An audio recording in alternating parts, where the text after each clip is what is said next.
प्रकाश के अपवर्तन के नियम। अब देख नियम क्या है कि जब कोई प्रकाश की किरणें जब एक माध्यम से दूसरे माध्यम में प्रवेश करती है, कहाँ करती है बाबू? प्रवेश करती है, तो उसमें भी कुछ नियम आते हैं। क्या आता है? जब एक माध्यम से दूसरे माध्यम में प्रवेश करती है तो क्या बनेगा? नियम बनेगा ना। तो जब जो प्रवेश करती है तो नियम ये होता है। आपतन बिंदु होता है ना, ये होता है आपतित किरण, ये होता है अपवर्तित किरण, अपवर्तित किरण, आई को कहते हैं अभिलंब, यही ना है।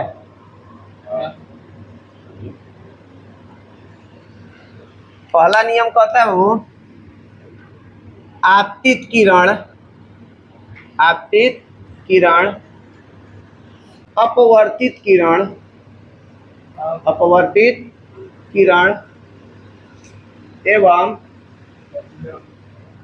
अभिलंब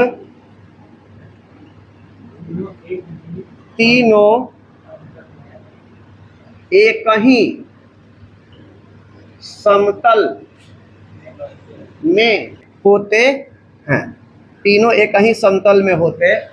क्या बोल सकते हैं कि तीनों एक ही बिंदु में होते? याद हुआ? आपतित किरण, अपवर्तित किरण एवं अभिलंब तीनों एक ही समतल में होते हैं। या बोल सकते हैं एक ही बिंदु पर होते, एक ही बिंदु पर होते हैं, ये भी बोल सकते हैं, कोई दिक्कत। आपतित किरण, अपवर्तित किरण एवं अभिलंब तीनों एक ही समतल में होते हैं। दूसरा का नियम है बाबू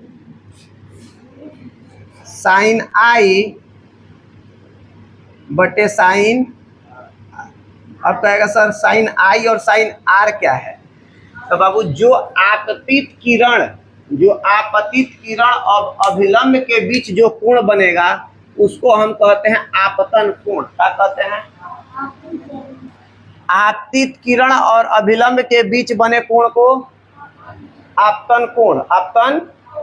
अपवर्तित किरण और अभिलंब के बीच बने कोण को अपवर्तन कोण कहते। समझ में आएगा? आपतन कोण किसको कहते हैं? आपतित किरण तथा अभिलंब के बीच बने कोण को आपतन कोण कहते हैं। अपवर्तित किरण एवं अभिलंब के बीच बने कोण को अपवर्तन कोण कहते। यह बाबू क्या होता है कि जिसे देखो उसमें था साइन, उसमें था angle i equal angle r, कोण आई के बराबर कोण आर होता है, मतलब आपतन कोण के बराबर परावर्तन कोण। इसमें बराबर नहीं होता है, इसमें उसका रेशियो होता है।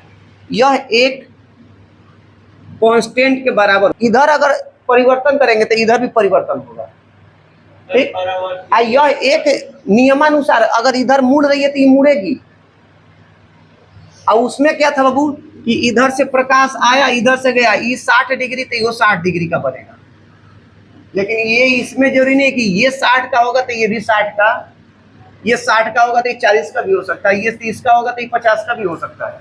क्यों? यह डिपेंड किस पे करता है? प्रकाश के आने के ऊपर डिपेंड करता है कि पदार्थ कौन सा है और प्रकाश कहाँ से आ रहा है।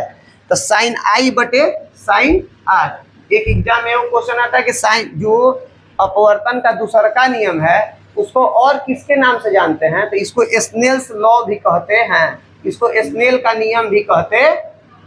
याद रखना कि साइन आई बटे साइन आर को हम स्नेल लॉ भी कहते हैं, मतलब स्नेल का नियम भी कहते हैं।